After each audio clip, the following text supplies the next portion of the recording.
먼저 읽겠습니다. 어떤 이들은 투기와 분쟁으로 어떤 이들은 착한 뜻으로 그리스도를 전파하나니 이들은 내가 복음을 변증하기 위하여 세우심을 받은 줄 알고 사랑으로 하나 그들은 나의 매임에 괴로움을 더하게 할 줄로 생각하여 순수하지 못하게 다툼으로 그리스도를 전파하느니라. 그러면 무엇이냐? 거칠애로 하나 참으로 하나 무슨 방도로 하든지 전파되는 것은 그리스도니 이로써 나는 기뻐하고 또한 기뻐하리라. 이것이 너희의 간구와 예수 그리스도의 성령의 도우심으로 나를 구원에 이르게 하는 줄 아는 고로 나의 간절한 기대와 소망을 따라 아무 일에든지 부끄러워하지 아니하고 지금도 전과 같이 온전히 담대하여 살든지 죽든지 내 몸에서 그리스도가 존귀하게 되게 하려 하나니. 아멘. 그런데 14절에 형제 중 다수도 있었지만 15절에 어떤 이들도 있었어요. 어떤 이들은 투기와 분쟁. 투기는 질투죠. 질투심. 그리고 분쟁, 이건 이제 경쟁심. 누구에 대해서? 바울에 대해서. 시기 질투와 경쟁하는 마음으로 복음을 전하는 이들도 있었다는 거예요. 복음을 전하는데 어떤 이들은 투기와 분쟁으로 어찌 보면 바울의 리더십에 대해서 못마땅하게 여긴 무리들이 있었던 것 같아요. 경쟁심도 있고 어떤 이들은 복음을 전할 때 시기 질투와 경쟁하는 마음으로 그런데 어떤 이들은 착한 뜻으로 그리스도를 전파하니 네. 착한 뜻으로 전파하는 이들은 내가 복음을 변증하기 위하여 세우심을 받은 줄로 알고 사랑으로 하나. 네. 착한 뜻으로 그리스도를 전파한 사람들은 어떤 사람들이냐면 사도 바울이 예수 그리스도의 복음을 변증하기 위해서 주님의 사도로 이방인의 사도로 세우심을 받은 줄로 알고 또 지금 감옥에 투옥된 것도 복음을 변명하기 위해서 복음의 새로운 문을 열기 위해서 주님께서 행하여 준 것으로 인정하면서 사랑하는 마음을 가지고 복음을 전하는데 시기와 분쟁, 투기와 분쟁으로 했던 사람들이 있잖아요.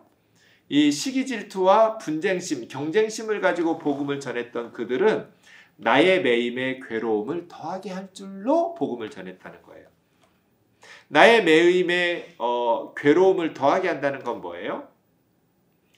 바울을 의식하면서 복음 전하는 거죠. 거봐, 우리가 더 큰 교회 됐지? 우리 단체가 더 커졌지? 우리가 더 잘하지? 우리가 더 많은 열매를 맺었지? 이런 어떤 경쟁심, 이런 유치한 생각을 가지고 복음을 전했다는 거예요. 그래서 바울이 더 괴로워할 줄 알고. 근데 이거 참 순수하지 못한 거죠.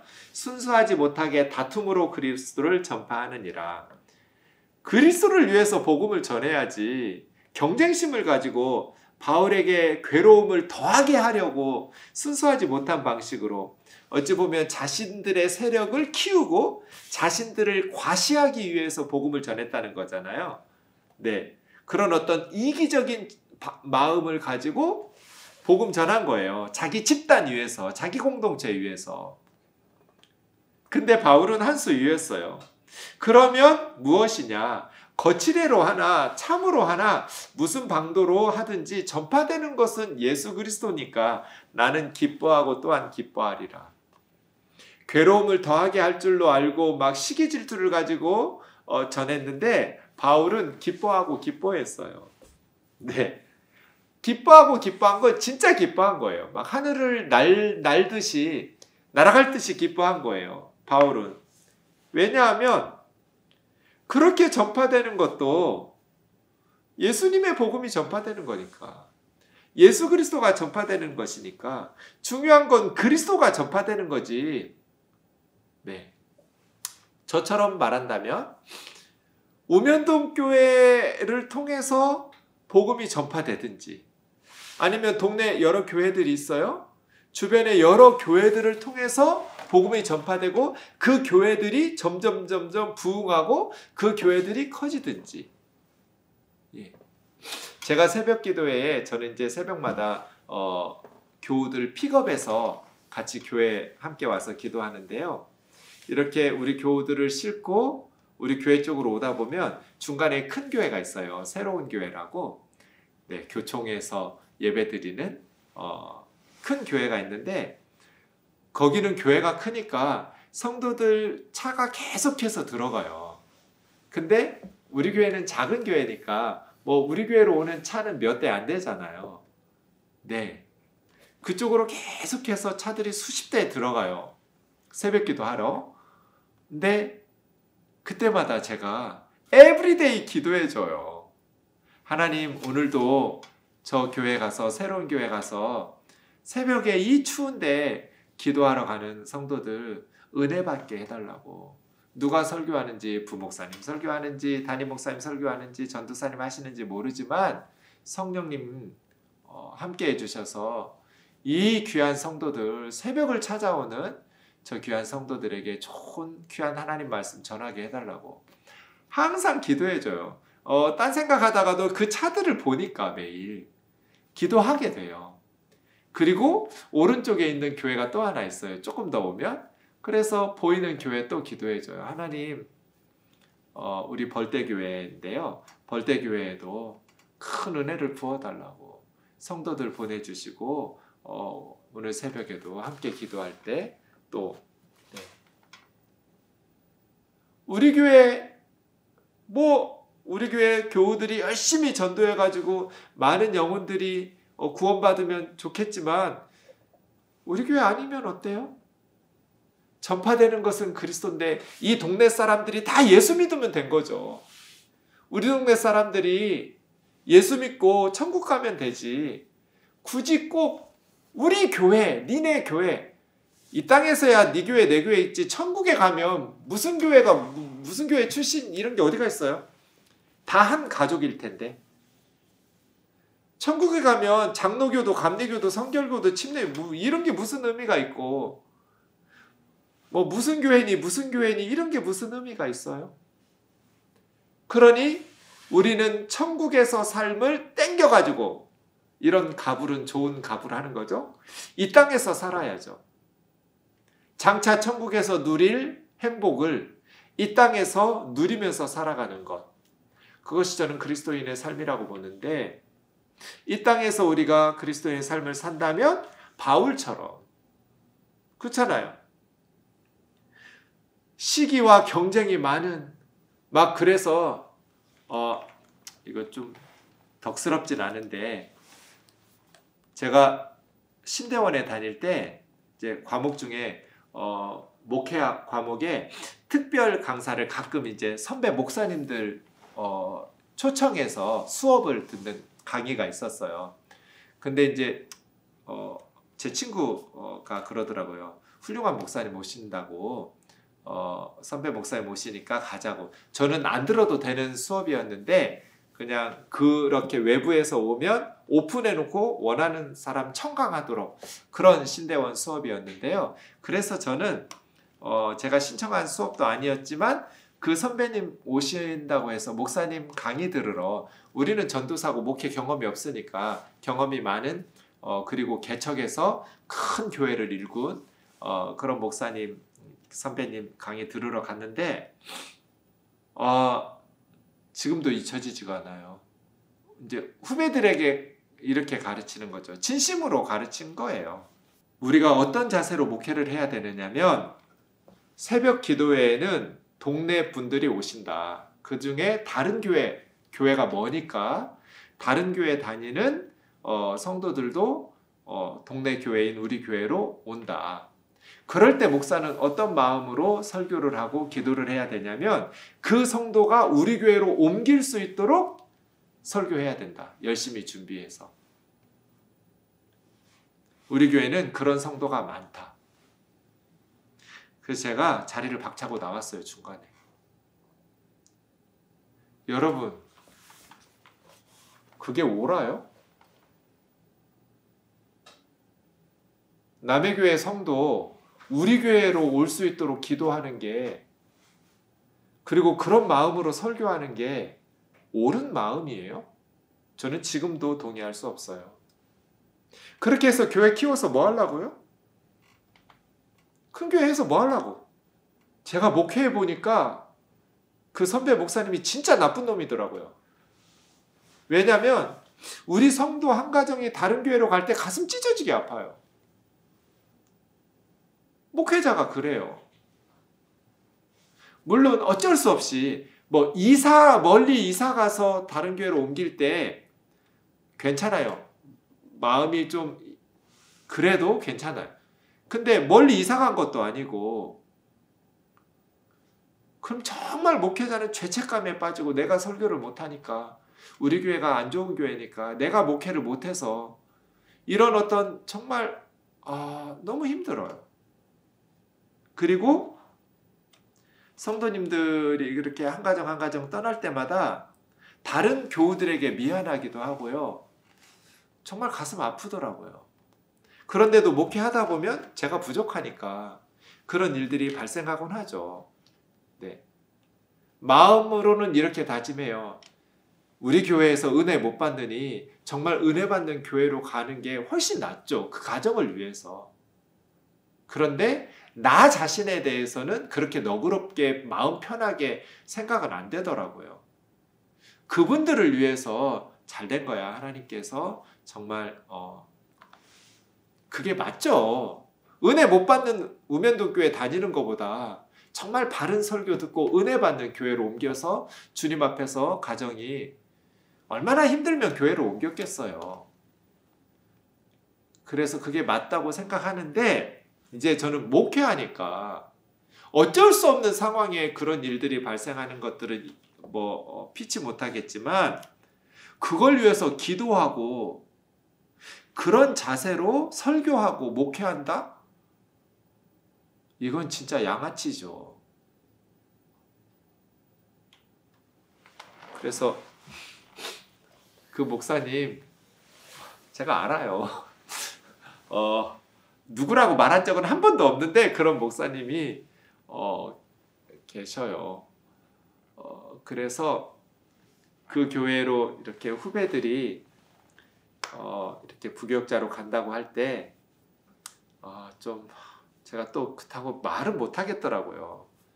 갈까요 말까요 상담하면 가지마 이렇게 대답하겠는데 이미 결정하고 가는데 큰 교회니까 이제 제 아는 후배들이 많이 갈 거잖아요.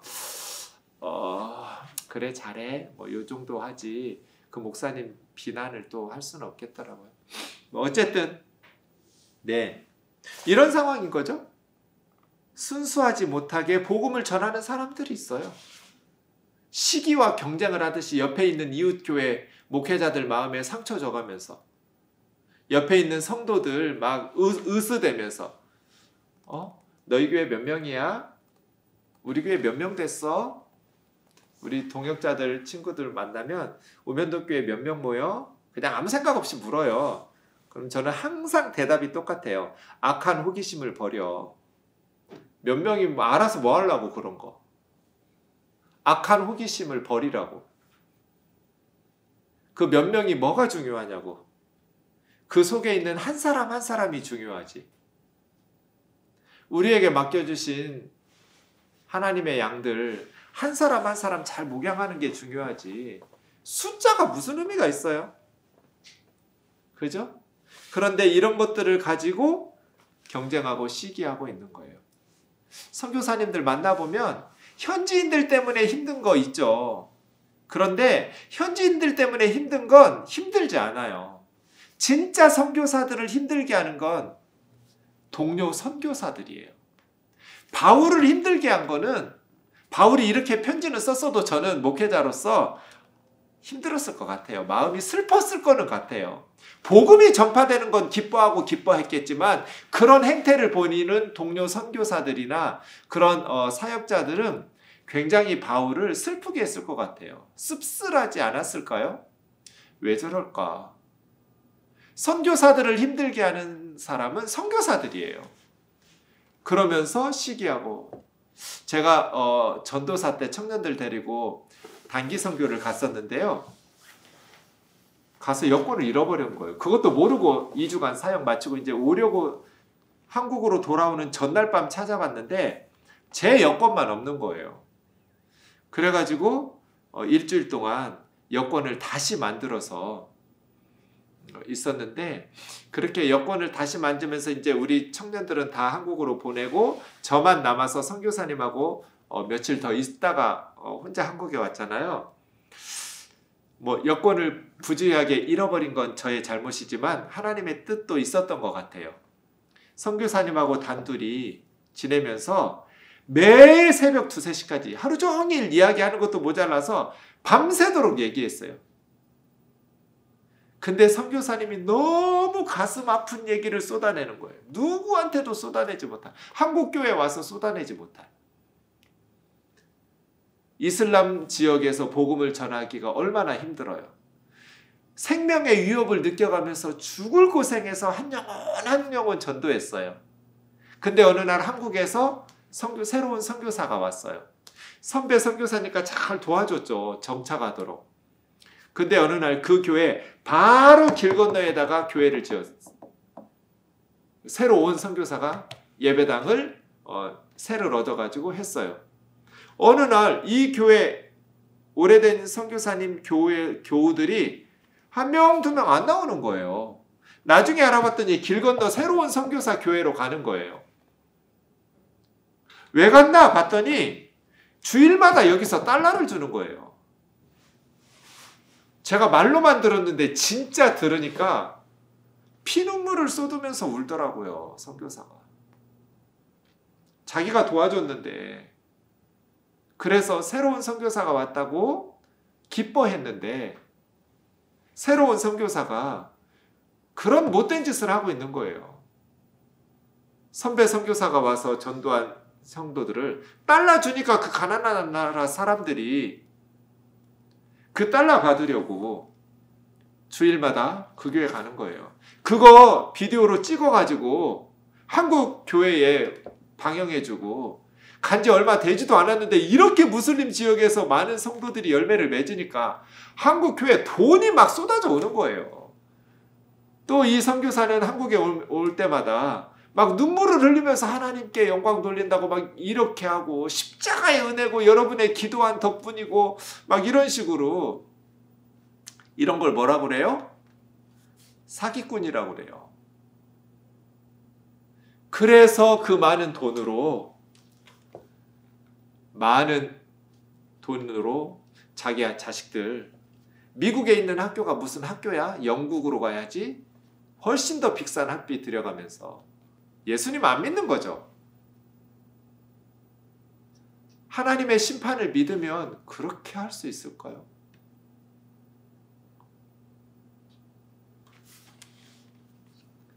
그래서 저는 선교사들이 와서 말하는 말은 안 믿어요. 그럼 누구 말 믿는데요?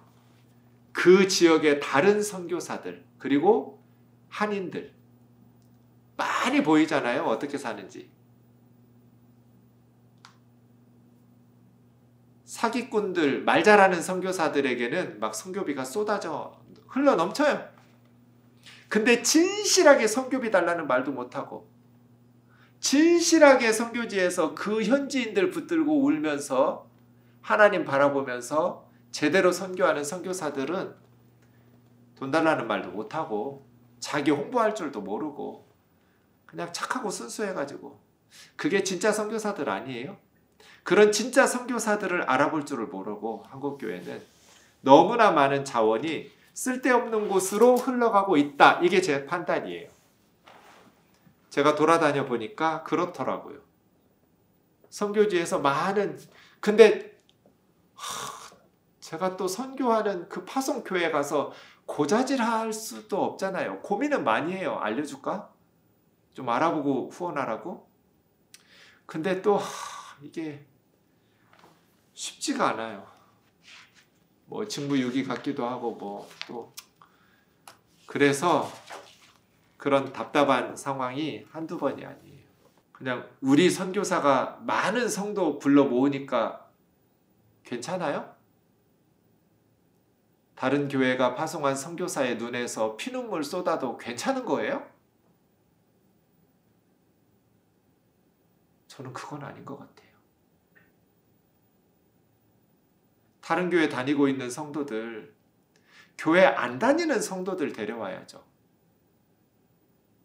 교회 다니다가 쉬고 있고 그런 성도들은 모르겠지만 다른 교회 잘 다니고 있는 성도들 우리 교회로 뺏어오는 거, 자기 교회 자랑하는 거, 자기 목사 자랑하는 거 너무 악한 것 같아요. 저는. 네, 19절 이것이 두 가지예요. 첫째, 너희의 간구. 둘째, 예수 그리스도의 성령의 도우심. 네. 나에게 일어난 것은 중요하지 않아. 나에게 시기 질투를 하는 사람, 투기와 경쟁을 가지고 나의 메인바의 괴로움을 더하게 하려고 하는 거, 그거 중요하지 않아. 중요한 건 그리스도의 복음이 전파되는 거니까. 그리스도가 전파되면 난 기뻐하고 기뻐할 거야. 그것이 너희의 기도와 예수 그리스도의 성령의 도우심으로 나를 구원에 이르게 할 줄 아는 거로. 네. 여기서 구원에 이르게 할 줄 안다라는 것이 감옥에서 풀려날 거다 이런 것이라기보다는 영원한 구원일 것 같아요. 그렇다면 그들의 기도와 성령의 도우심 때문에 바울이 구원에 이르게 되나? 예수 그리스도를 믿음으로 구원에 이르게 되는 것 아닌가? 좀 의아해져요. 그죠? 근데 바울은 그렇게 생각한 것 같아요. 이게 아주 독특한 바울의 구원관인데요. 여러분 이것이 옳은지 그른지 한번 생각해 보세요. 네, 바울은 다메섹 도상에서 예수님을 만나고 회심했잖아요. 그때 예수님께서 바울에게 말씀하신 것이 이방인들을 구원하기 위해서, 이방인들에게 복음을 전파하기 위해서 선택한 나의 그릇이라고 그랬잖아요. 그래서 바울은 내가 구원받은 것은 나를 사랑해서 구원하신 것도 물론 있지만 나를 통해서 구원받아야 될 저 사람들 때문에 내가 구원받은 거야. 이렇게 생각하고 있는 것 같아요. 제가 그래서 독특한 구원관이라고 보는데요. 보통 우리가 예수님이 나를 사랑해서 내가 구원받았다고 생각하잖아요. 나를 통해서 구원받아야 될, 전도돼야 될 너 때문에 내가 구원받았다는 생각 별로 안 하잖아요. 저도 그랬거든요. 예수님이 나를 사랑하셔서 내가 구원받았어. 이렇게 생각했어요.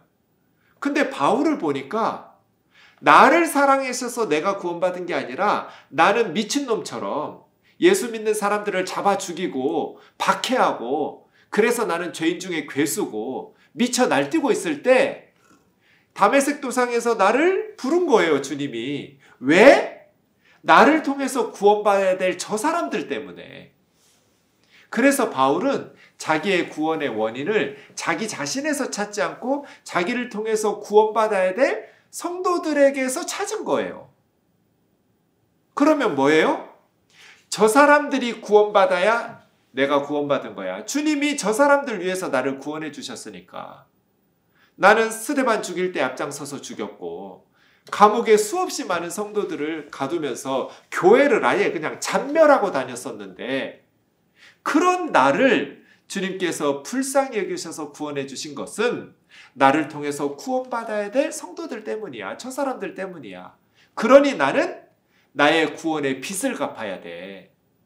저 사람들에게 복음을 전함으로써 저들이 구원받을 때 나의 구원의 목표가 완성되는 거야. 주님이 날 구원하신 목적이 저 사람들을, 이방인들을 전도하는 거니까. 이런 식으로 구원을 해석한다면 좋을 것 같아요, 여러분. 우리도.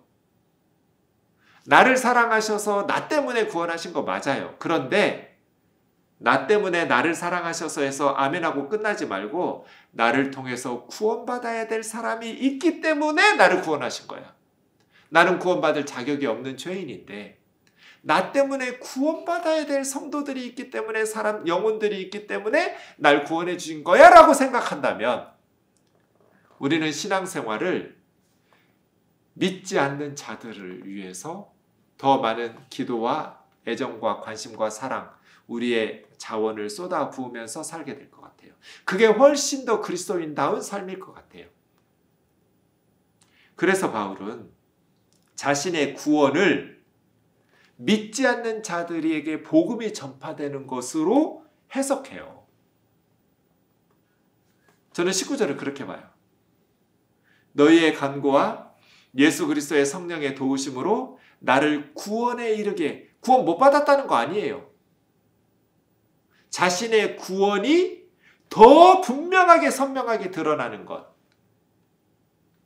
그리스도가 전파되는 거거든요. 이것이거든요. 19절에 이것은 앞에 있는 18절이잖아요. 뭐 어떤 방도로든지 그리스도가 전파되는 거거든요. 자기가 매였더니 이런 효과가 나타났어요. 바울의 쇠사슬의 매임이 오히려 복음의 진보가, 복음의 전진으로 효과적으로 나타났어요.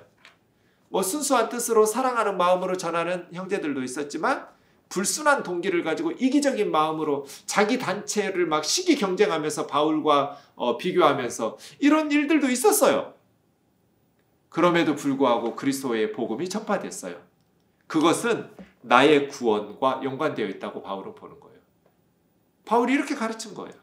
나는 그들 때문에, 복음 전파 때문에 구원받은 사람이니까. 구원 못 받을 거야 막 이렇게 염려하는 게 아니고요. 네, 복음이 전파될수록 나의 구원은, 주님이 나를 구원하신 목적은 더 완성되니까, 더 풍성해지니까. 나의 간절한 기대와 소망을 따라 아무 일이든지 부끄러워하지 아니하고, 뭐 지금 쇠사슬에 묶여있지만, 감옥에 죄수로 매여 있지만 부끄러울 게 없어요. 아무것도 부끄러움 없이 오히려 별 하나 더 다른 거예요. 지금도 전과 같이 온전히 담대하여, 네, 뭐 감옥에 갇히거나 감옥에 갇히지 않았을 때나 달라질 게 하나도 없어요. 지금도 감옥에 들어오기 전에와 같이 온전히 담대하여 살든지 죽든지 내 몸에서 그리스도가 존귀하게 되게 하려 하나니. 살든지 죽든지, 살고 죽는 건 중요하지 않다. 나에게 무슨 일이 일어나는지, 내가 괴로움을 더할지 안 할지, 이건 중요한 게 아니야. 나의 관심은 그리스도가 존귀하게 되는 거야.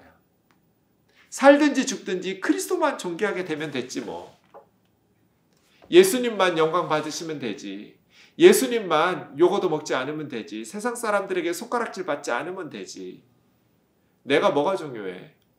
예수님만 영광 받으면 되지. 내가 부자 되는 거, 내가 큰 교회 목사 되는 거, 이런 게 뭐가 중요해?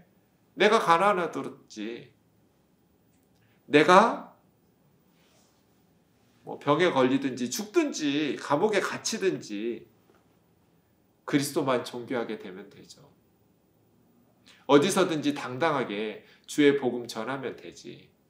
꼭 세상적으로 성공해야만 주의 영광 나타난 거 아니에요. 주님 쓰임 받는 거 아니에요. 바울의 매였기 때문에 로마의 고위직에 있는 사람들이 재판 과정에서 바울의 복음 들었어요. 바울이 매였기 때문에 시위대 안에 있는 교관들, 간수들, 이들이 복음 들었어요. 죄수들이 복음 들었어요. 또 밖에서 성도들이 도전을 받았어요. 담대하게 복음을 전하는 이들이 있었어요. 다수가 그랬어요. 그럼 된 거죠 뭐.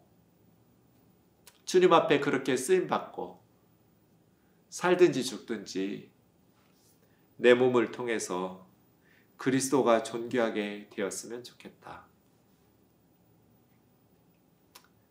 너무 아름다운 사람이에요. 바울은 진짜 예수님을 사랑한 사람이고, 진짜 성도들을 사랑한 사람이고, 복음을 사랑한 사람이에요.